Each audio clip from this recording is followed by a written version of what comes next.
Hey, you really came. Thank you for coming all the way out here. I honestly wasn't sure if you actually would. I mean, we've only been dating for a few weeks, and I suddenly asked you to come to this random spot in the middle of the night. I know that it's pretty warm already, but that's not really what I meant. It's fine.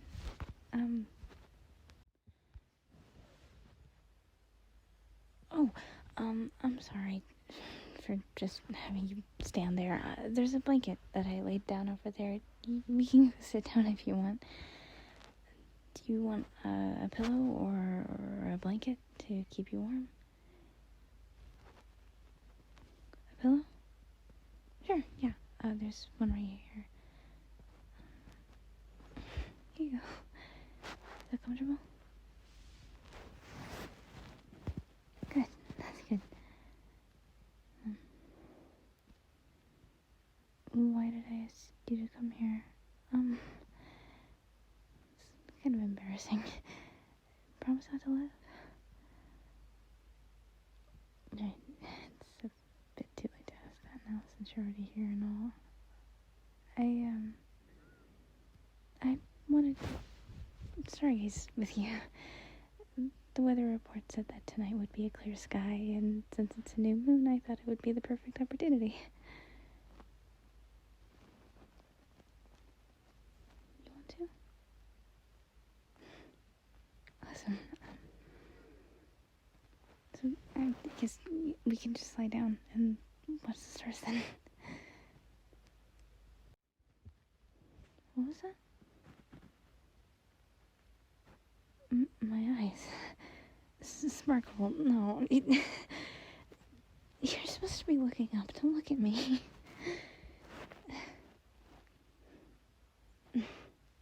I'm not cute. There's lots of other way prettier girls out there that don't, spend all day in the library or studying at home.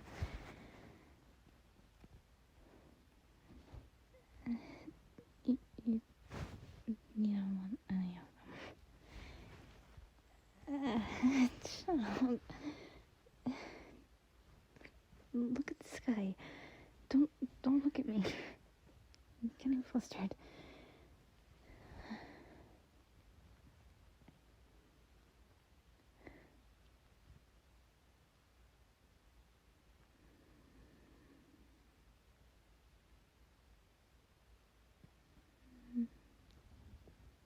No matter how often I do this, I'm still surprised every time.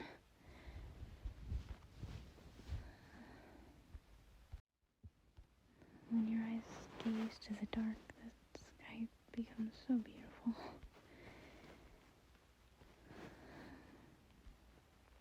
Oh, yeah, I regularly look at the stars.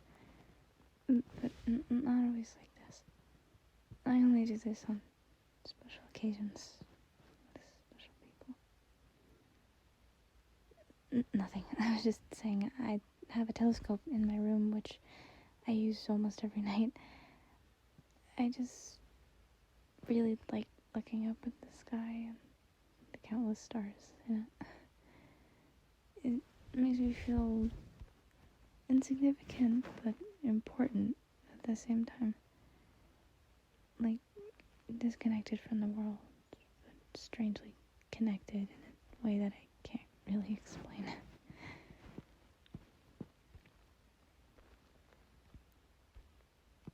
Yeah, looking up at the sky calmed me down. It has that effect on people, or on me at least. How about you? Are you comfortable?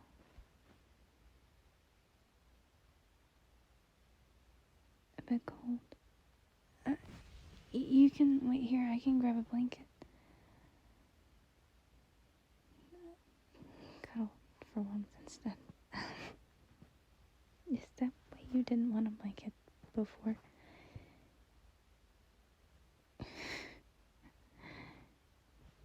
Well, fine. We can cuddle a bit.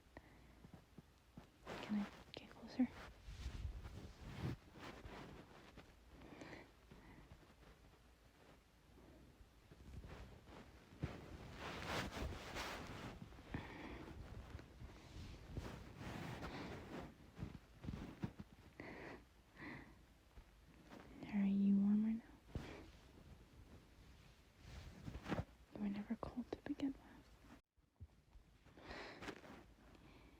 just love to tease me, don't you?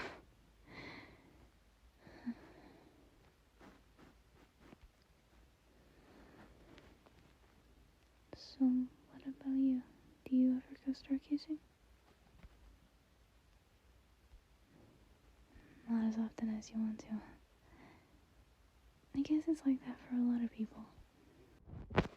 Anyone can appreciate the beauty of the universe, but most don't take the time to actually enjoy it. Do you know anything about astronomy or astrology? Yes, there's a difference.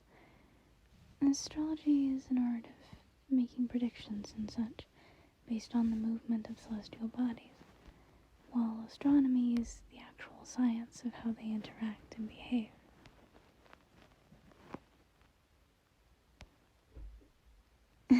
No, I don't believe in astrology. Not in that way, at least. Though I do like how poetic some of the interpretations and stories are. And to imagine what the people who thought of them felt like in the moment. You can actually learn a lot about history and past cultures from the lore and traditions and stuff like that. What do I mean?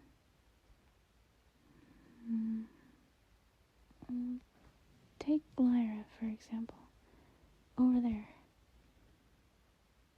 No, not there. That's not a constellation at all.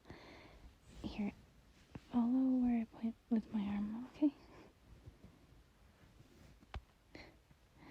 When it matches to this position, my arm is close enough to your face that you can easily see where I'm pointing.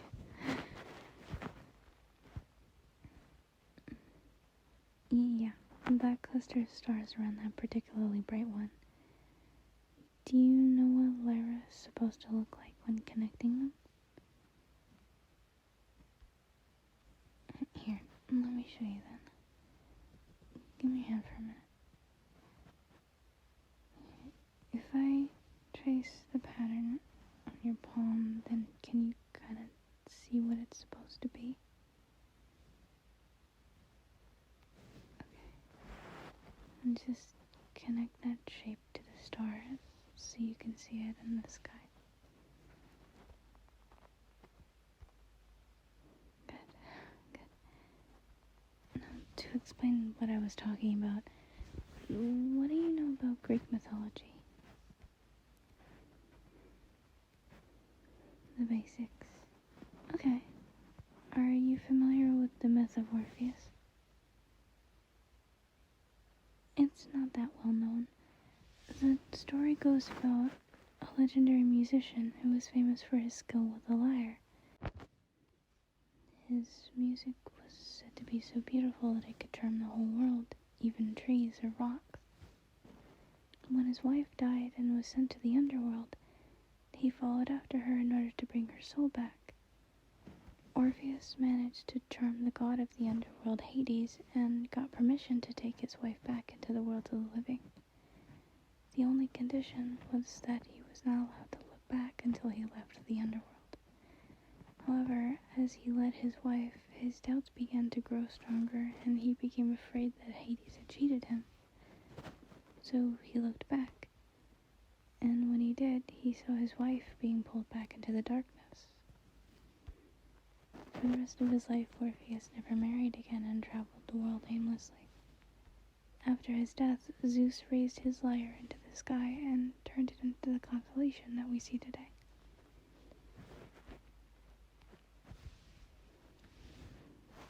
And what's the meaning of the story?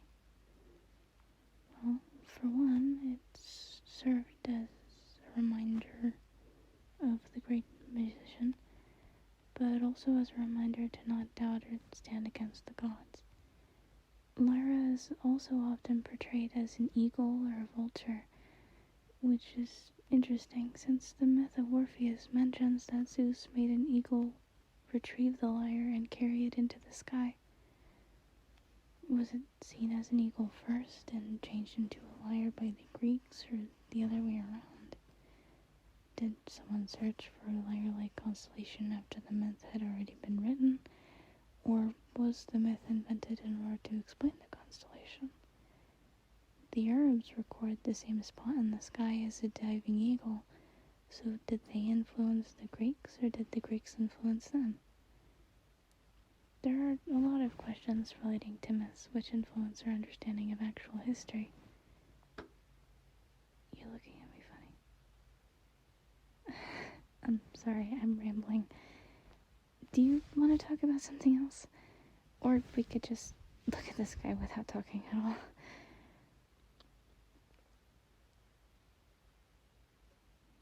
You'd like to hear me talk? But why? All I ever talk about is this historical or scientific stuff that I learned about in books. Would you rather talk about something that you find interesting?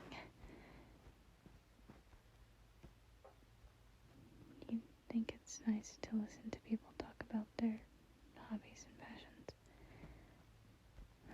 I don't know about that. My previous partners always got upset when I tried to explain this stuff to them. They would always tell me to be quiet. So I learned to stop myself before I got too deep into an explanation. Though with you, I guess I just feel comfortable enough to not be able to do that. But it's really okay. We can talk about something that you want to talk about.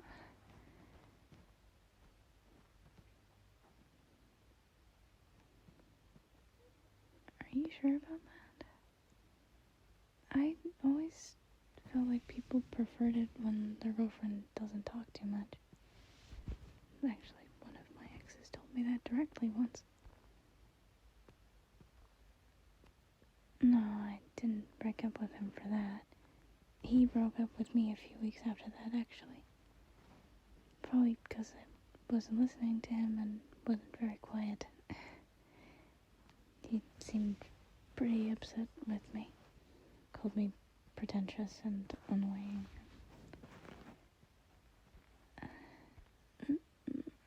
No, I'm sure he had his reasons. You shouldn't call others that. Well, I heard. I mean, yeah, of course, but... Well, I tried to take it as a learning experience and tried to be better.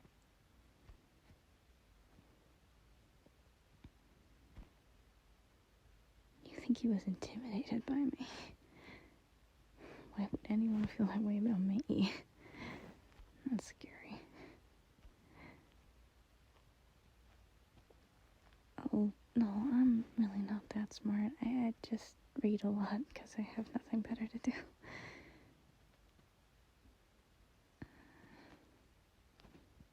Stop doubting myself. You make that sound so easy. I don't think I can believe in myself just like that, but I might be able to believe that you believe in me.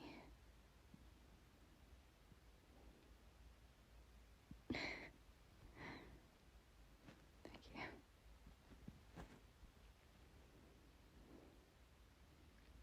Hey, is it okay if I cuddle a little closer?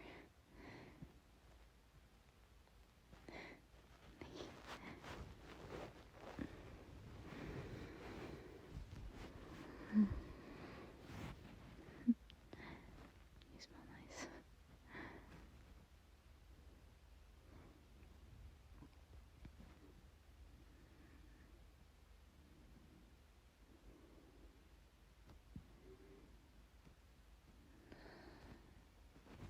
Are you sure you want me to keep talking?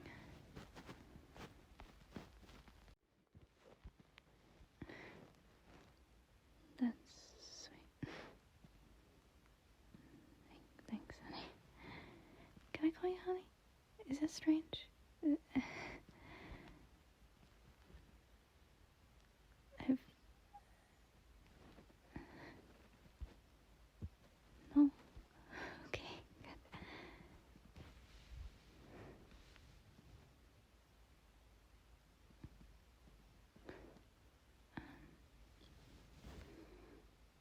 Well, do you want to hear more about Lyra, or do you want to hear about another constellation, honey? Oh, yeah, there's absolutely more to say about Lyra and its stars. For example, between those two stars at the bottom of the constellation, there is a ring nebula. We can't see it with just the naked eye, but I actually got a glance at it with my telescope once. Maybe I should bring it next time we do this. Oh, a ring nebula sometimes appears when a star dies. It kind of breathes out giant clouds of gases that glow in different colors. It's like a last act of rebellion against the impending doom, a scream of passionate expression. Stars aren't alive, of course, but it's poetic to think about it like that, don't you think? I'm glad you agree. What else is there to know about Lyra? Oh, of course, how could I forget about that? Do you see the star on the very right of the constellation? The brightest one? You might have heard the name before, but that's Vega, the second brightest star in the northern sky. It's also relatively close to us, only around 25 light years. Yeah, that's very close, on a cosmic scale at least. Do you see the star at the bottom of the constellation? The one near the ring nebula I pointed out? Yeah, that one is around 600 light years away. Kind of puts things into perspective, huh? Vega is often called the second most important star after the Sun, since so many astronomers research it. Thousands of years ago, it was actually the North Pole star, and in a few thousand years, it will be again.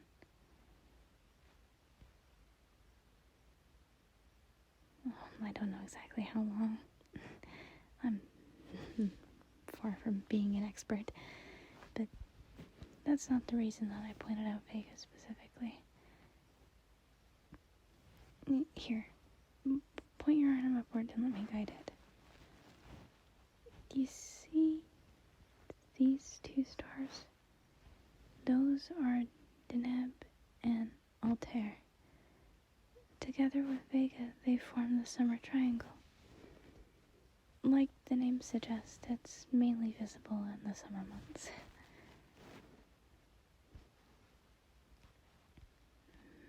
No, the summer triangle has no specific meaning beyond being made up of three very bright stars. At least not that I'm aware of. I just like looking up at it. It's another thing that signifies the coming of summer. We should come out here earlier next year. Then we might get to see the April meteor shower. It comes by every year around the same time, and actually originates from the direction of Vega. Oh, if we're still together, then of course. I hope we are. You do too?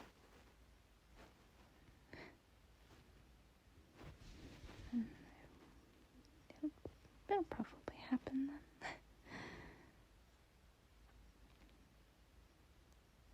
Shh.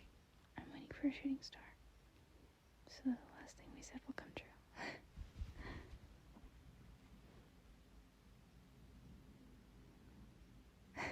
There was one. Did you see it? I know it's probably just a coincidence, but I'd like to believe that it means something. Maybe that's also the reason that humans attach such great meaning to the constellations all throughout history.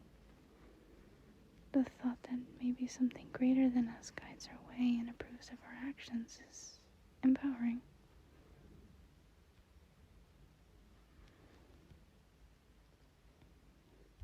Why are you looking around like that? Did you lose something? You can't find Sirius. No, I'm not making fun of you. It would be more worrying if you did actually find it. Right now, Sirius is somewhere behind the sun, so we can't see it during summer nights. Why are you interested in it? Just because you've heard of it before. Do you also know its nickname? Yeah, that's right, the dog star. Why is it called that? Well, for one, it's because it's the brightest star in the Canis Major constellation. But I think there was another reason as well. Let me think. Yes. You see, the ancient Greeks and Romans thought that the star had a bad influence on dogs. In late summer, when it was especially hot, Sirius rises just before the sun does, and since dogs can't handle hot weather that well, they thought that Sirius made dogs sick. It's even referenced in the Iliad. Yeah, that's the story of the Trojan War. I think it went something like, Sirius rises late in the dark liquid sky. On summer nights, star of stars, Orion's dog they call it, brightest. Of all but an evil portent, bringing heat and fevers to suffering humanity. Oh no, I did not learn the whole Iliad. Only that passage, since it relates to Sirius. What else is there to know?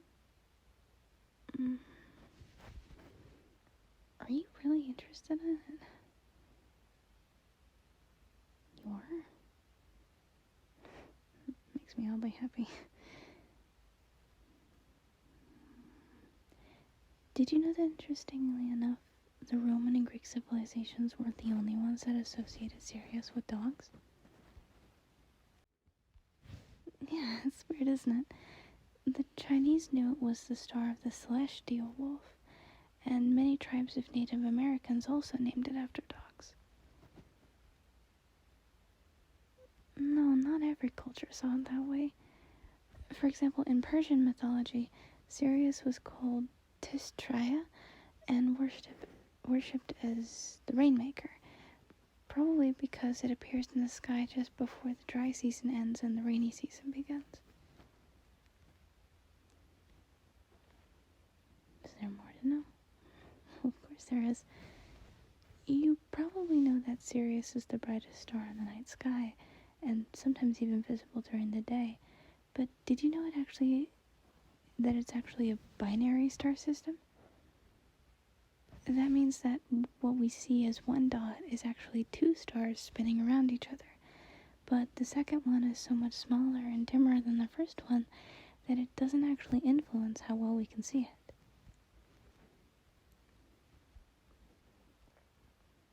Their names?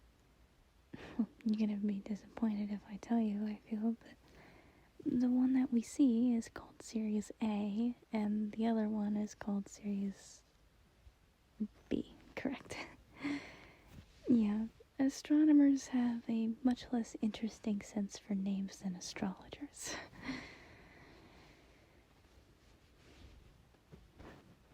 You want to know more? Fine, I can give you a little bit more trivia. Let's see. Right. Do you remember the summer triangle I showed you a minute ago? Yeah. Oh, well, you even found it again. You're a quick learner. Well, Sirius is actually part of its counterpart, the winter triangle, together with Procyon and Betelgeuse. No, that's it. No more questions for tonight. I want to enjoy this time with you a little bit longer before we have to go home, though. Besides, I can tell you all of this information, but it would be much better to show you. Next time I'll bring my telescope, then we can do this properly. That sound good? Great.